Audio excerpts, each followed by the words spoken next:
Hey guys, so today we've got my first 2022 NBA mock draft. So this is post-lottery edition with all 15 lottery picks. So this won't be the first round, just the top 15. I'm going to do a final NBA mock draft most likely, but a week away from the draft, which is at the end of June. So fairly soon actually, but this is going to be the top 15 picks with no trades. Even though it does look like, especially Portland, it looks like there's a pretty good chance they trade their pick for a star to put beside Dame. But there's going to be we're going to assume there's no trades here. So starting off at number one, we have Orlando, and there's really big three in this draft, which are Jabari Smith, Chet Holmgren, and Paulo Banchero. And I have Orlando taking Jabari Smith Jr. Jabari Smith is a freshman coming out of Auburn. He's a 6'10 power forward who put up just under 17 points, 7.4 rebounds, and 2 assists this past year. And he wasn't as highly touted. It was kind of Chet and Banchero were the top two guys coming into the year, but Jabari Smith has really risen up after a very good year, proving that he is an elite power forward. And I mean, he has the potential to be an all-star, if not all NBA power forward. He's a big presence, and he's pretty much the consensus at this point to go first. Although he may not be the best, I think he's the best fit for Orlando, and I think that this will end up being a great pick. It looks like they are kind of leaning towards Jabari Smith, and although I think he doesn't quite have the highest ceiling in this class, he's a pretty high floor, and he's probably going to end up being an elite All-Star caliber player for Orlando. I think this is going to be worth as a first overall pick. It could be potentially seeing an elite All NBA scorer here. At number two, we have the OKC Thunder taking my favorite player in the class in Chet Holmgren. I've always been really high on him, and I think he has the potential to be like a I think he could be a top 15ish player, all-time NBA player. He can be that good. I mean, he's just such a versatile player. He is truly a unicorn, and I think Kristaps Porzingis is kind of the last guy we've seen as a unicorn. He still has a ton of potential, but he hasn't really put it together yet. I think Chet's different though. So the big knock on him is he's 6 feet tall. He should be a center, but he is a power forward because he's 195. So 6 foot 195, but like fellow Thunder Alexei Pokusevski, who he's really skinny and gets pushed around a lot, so not very strong. But he's a center type player who could block shots like crazy. 3.7 block shots this year with Gonzaga, along with 14.1 points, 10 rebounds, and just under 2 assists a game with Gonzaga. So really good numbers. He's a center who, I mean, yeah, we saw the amazing block total there, but he can also move the ball around. He's a good playmaker. He's a great shooter from deep and can shoot all around, and also can finish in the paint as well. I think it will be a struggle in the NBA, at least at the beginning, because everyone's just going to be so much stronger than him. But I mean, it's crazy. He's 7 feet tall, and he's able to shoot from deep. And I mean, I think his assist totals aren't great, but I think they're gonna increase. He's on pretty low usage, about 21% usage for Gonzaga, but his box plus minus is 15, which is the second best in the class.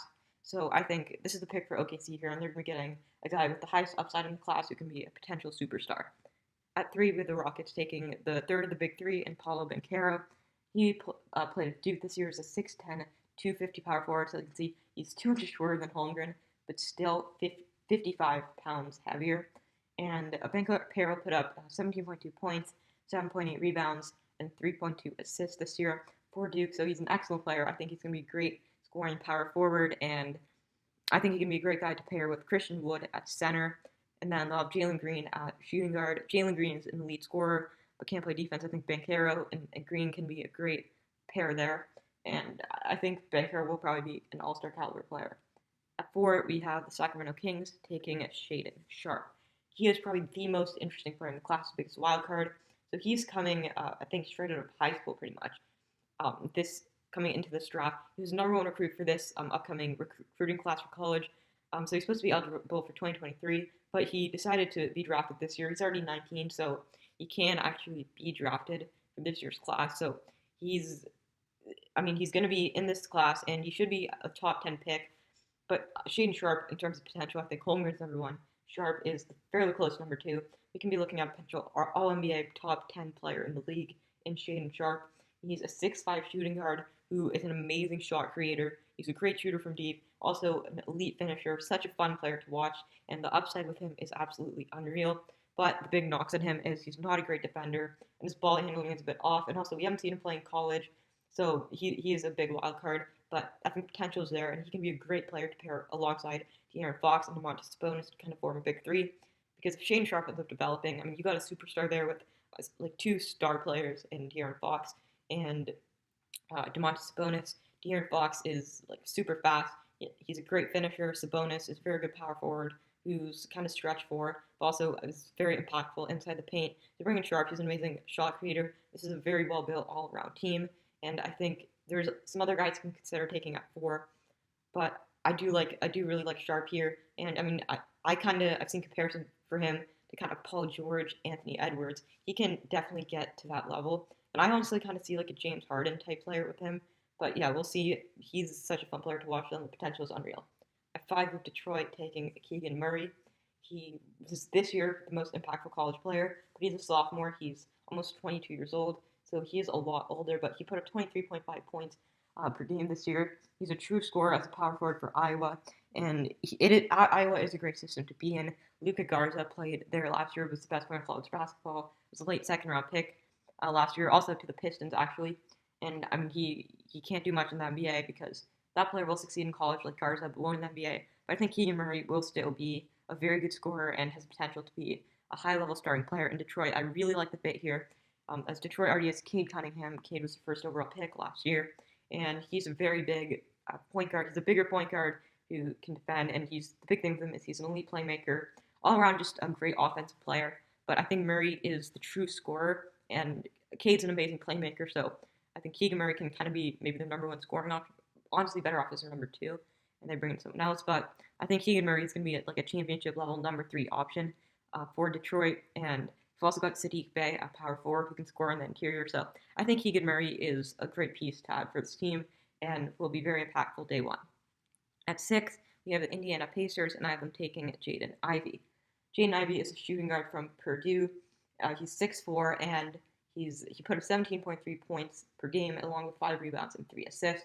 So Jaden Ivey is a very good finisher. He's great at the rim, and he's a very good slasher. His three-point shooting especially is a bit of a concern here, but he is still an extremely talented player. Some people I think he could potentially end up going in the top 3. Houston does like him, so we could end up seeing him go there, but I think he goes anywhere from really 3 to 6, and Indiana would be more than glad to pick him up here. Indiana needs kind of Jaden Ivey type guy. They have Malcolm Brogdon and Tyrese Halliburton in the backcourt. But you bring in Jaden Ivey, another guy who has a ton of potential here.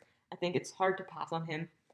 They do have their backcourt, but I think Jaden Ivey can be a great guy to pair up with Tyrese Halliburton. He's an elite slasher, and I think he has all-star potential. At 7, we have Portland taking A.J. Griffin. So as I mentioned earlier, there's a pretty good chance they trade this pick, but assuming they do, maybe they decide to trade Dame and just completely rebuild. I think A.J. Griffin is a great player to bring in place of that. Whether regardless if they keep Dame or not, A.J. Griffin's an extremely talented player. He put up 10.4 points, 4 4 rebounds, and 1 assist this past year as a 6'6" small forward with Duke.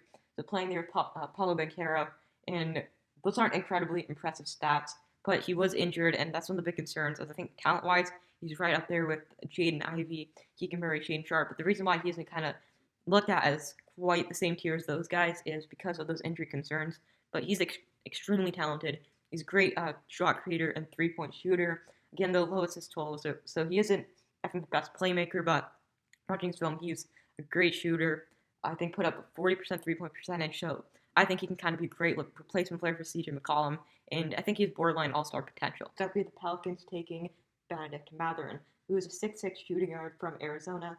He just completed his sophomore year, and he put up 17.7 points per game, 5.6 rebounds, and 2.5 assists. So Mathurin is a very good three-point shooter. That's the big thing with him, along with having very good athleticism, posting great numbers at the combine, and he also is a great finisher. So I think Mathurin fits really well with their core of Zion and Brandon Ingram. Mathurin will play the 2 with Zion at power forward and Brandon Ingram at small forward. And Zion, obviously, he's a big paint beast, but can't do much outside the paint, and he can't shoot. Brandon Ingram as well is more of a slasher finisher type, but I think Mathurin will be kind of that main three-point shooting option there, who also can finish inside. But the big thing with him is he isn't great defensively, so he's going to need to improve that, as well as his individual creation and playmaking. But I think he has the potential to be a top-tier three-point shooter, and I think he's exactly what the Pelicans need here at 8. At 9, we have the San Antonio Spurs taking one of the most interesting players in the class in Jalen Duren. Duren is a big 6'11" center out of Memphis. He's 250 pounds. and he's actually one of the youngest players in the class at 18 and a half years old. He put up 12 points a game, 8.1 rebounds, 1.3 assists, but he had 2.1 blocks this year. So he is a true glass cleaning paint beast. He's got really great size to him, and he is a very solid finisher along with being a great shot blocker. But the thing with him, I think he's still very raw. But again, he is one of the youngest players. I think he does fit very nicely with San Antonio. They have DeJounte Murray at point guard, Lonnie Walker, but I think they are lacking a true center, which I think Durant is. And if all works out, he can be an all-star. But the big thing with him is, and I think also he can guard the perimeter very well, which is very nice. He's a great defensive player, but he does struggle to finish inside when facing tough when posting. He's bad in the post, and when someone long is guarding him, which I think is a bit of a concern as the competition in the NBA is going to be larger. He's going to face longer guys who are going to be able to block his shots and defend a lot better than in college. So I think he's going to struggle to finish early on, and that's something that's going to need to be improved. And he also did not attempt a single 3-point, so he's a true interior guy. He won't be shooting threes. However, he does have a solid mid-range shot, which is very interesting. He's got a very interesting combination of skills, and he's also a great shot blocker. He has a great vertical. But I think the thing with him is he oftentimes just kind of waits for the player to drive in and block rather than kind of being glued to him and sticking to him all the way through, which I think he will need to do at the NBA as he's going to face craftier finishers, and he's going to have a tough time against guys like John Morant, who will be able to kind of Euro step and maneuver their way around him and still be able to finish for the bucket rather than just going straight up and Durant being able to block it. At 10, we have the Wizards taking arguably the best individual defender in this class in Jeremy Sohan. Jeremy Sohan is a 6'9" power forward from Baylor. He also plays the 3 as well. He's a freshman and put up 9.2 points, 6.4 assists, and 6.4 rebounds and 1.8 assists this year. But as I said, he is probably the best perimeter defender in this class. He is elite on the perimeter. He's such a good defender. He stays by his man, and it's very hard to score on him. His film is incredible defensively, and when you're picking him for his defensive ability primarily, but he also can do his part on the offensive end of the court. That isn't where he necessarily excels in, but he is still a solid finisher and can get to the rim, drive if he needs to. It won't be necessarily a defensive liability, but we're looking at kind of a Matisse type-like defensive player, and I think if all goes well, Jeremy Sohan could end up being the next Drew Holiday. He shows a lot of shades of Drew Holiday, and I think he can be that good. One of the league's top perimeter defenders, as well as making some sort of impact offensively. The Wizards have Bradley Beal, but other than that, I mean, not much. You have Hachimura and Denny Avdia. But I think Sohan is a true potential elite defender that you can bring in to pair probably a power forward and play Avdia at a small forward. Next up at 11, we have the Knicks taking Johnny Davis. Johnny Davis is a 6'5" shooting guard out of Wisconsin. He was a sophomore this year, so he's 20 years old, but he put up 19.7 points, 8.2 rebounds, and 2 assists per game. The Knicks have RJ Barrett, who is another shooting guard, but I think you could probably have RJ Barrett play small forward or Johnny Davis play small forward. He probably won't be starting right away, but he can be a great option off the bench. I think the Knicks, after having a great year a year ago, they're kind of disappointed this past year, missing the playoffs. But I think Johnny Davis can be a very solid starter for them. He's a very athletic player and can shoot as well.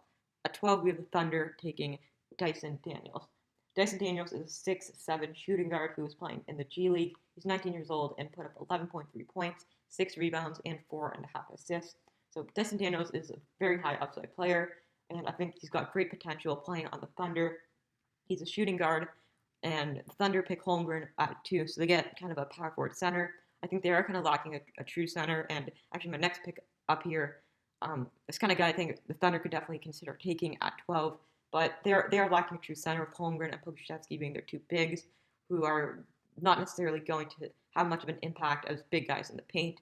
But Dyson Daniels is another great high upside shooting guard who they can really develop and who can learn behind Shai Gilgeous-Alexander. At 13, we have the Hornets taking Mark Williams. So as I mentioned, I think the Thunder could definitely consider taking him. He's a massive 7'2" center out of Duke.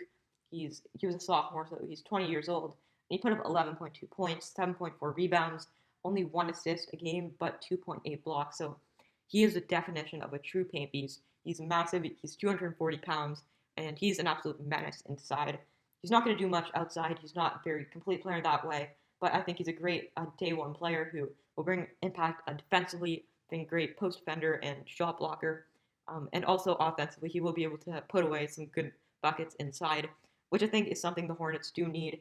They don't really have that. They have obviously LaMelo is their guy, and then you have Miles Bridges, um, PJ Washington, but Mark Williams I think can be that true center. I think the upside is a bit limited, but I think he can still be a solid starter, and he's going to be a very good impactful player day one, and I think he will fit well with LaMelo there. At 14, we have the Cavs taking Ochai Agbaji. He's a 6'6" shooting guard from Kansas. He is a senior, so he's 22 years old, oldest player I have in this top 15. So, I mean, it is kind of crazy. He is 3.5 years older than Jalen Duran. He's 3 years older than a lot of guys in this class, but he put up 19 points, 5 rebounds, and 1.6 assists. So he is a very solid scorer, and I think he's a great player day one. The Cavs are going to hope to make the playoffs next year after just missing having a great year this year, seeing big progression from Colin Sexton, who's really developing into a star, and Darius Garland as well. Take a big step up. He's looking very good. Agbaji is a shooting guard, but I think he can be a great option coming off the bench to that Sexland backcourt. I think the upside is a bit limited. Like Mark Williams, he is a much older player, but I think he can be a very solid guy coming off the bench who can play maybe 20 minutes a game and really lighten the load off of Sexton and Garland. At 15, we have the Hornets with their second pick, taking Ty Washington. So after taking a lower upside, better day one paint piece in Mark Williams, they take a complete contrary player into Washington. Ty Washington is a 6'4" point guard out of Kentucky. He's a freshman, but he's 20 years old, so he's an older one. And he put up 12.5 points, 3.5 rebounds, and 4 assists last year. So pretty solid numbers. I think he's a really good scorer, and he can also play make. And obviously they already have LaMelo, but I think for next year he probably just comes straight off the bench behind LaMelo. But he's a very high upside player with great potential, who, if he ends up working out, I think this could look like a great pick for Charlotte. So I hope you enjoyed. If you did, remember to leave a like and subscribe and comment down below who you think will go first overall. Thank you for watching, and I'll see you in the next one.